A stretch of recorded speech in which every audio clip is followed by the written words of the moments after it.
नमस्कार, मैं हूं राहुल अवस्थी। देश के राष्ट्रपिता महात्मा गांधी की अगुवाई में जब पूरा देश आजादी की लड़ाई में जुटा हुआ था, तो वह खुद उस वक्त कई मोर्चों पर संघर्ष कर रहे थे।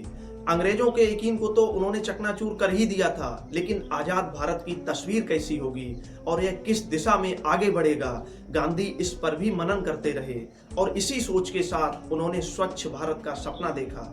मगर आजादी के दशकों बाद भी हम गांधी जी के सपने को पूरा करने में नाकाम रहे। आज से 9 साल पहले प्रधानमंत्री नरेंद्र मोदी के नेतृत्व में इसी सपने को पूरा करने के लिए हमने संकल्प लिया और एक नई ऊर्जा के साथ स्वच्छ भारत मिशन की शुरुआत हुई।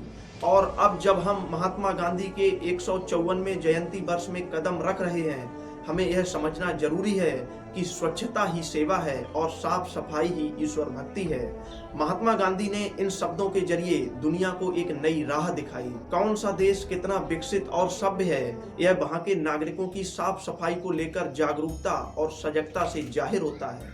महात्मा गांधी का मानना था कि स्वच्छता किसी एक तबके का काम नहीं, बल्कि यह सबकी सामूहिक जिम्मेदारी है। बचपन से ही सफाई के सच्चे सेवक रहे महात्मा गांधी का मानना था कि स्वच्छता आजादी से ज्यादा महत्वपूर्ण है।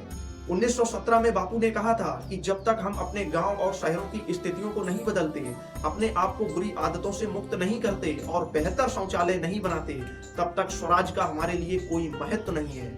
उनका मानना था कि बेहतर साफ सफाई से ही भारत के गांव को आदर्श बनाया जा सकता है। महात्मा गांधी नदियों को भी साफ सुथरा रखने पर खासा जोर देते थे। वो कहा करते थे कि अगर हम नदियों को गंदा रखना जारी रखेंगे तो वह दिन दूर नहीं जब हमारी नदियां दूषित हो जाएंगी और हमारी सभ्यता नष्ट हो जाएगी। इस डॉक्यूमेंट्री का मकसद गांधी जी के विचारों पर चलकर भारत में स्वच्छता को बढ़ाने के साथ जागरूकता पैदा करना है।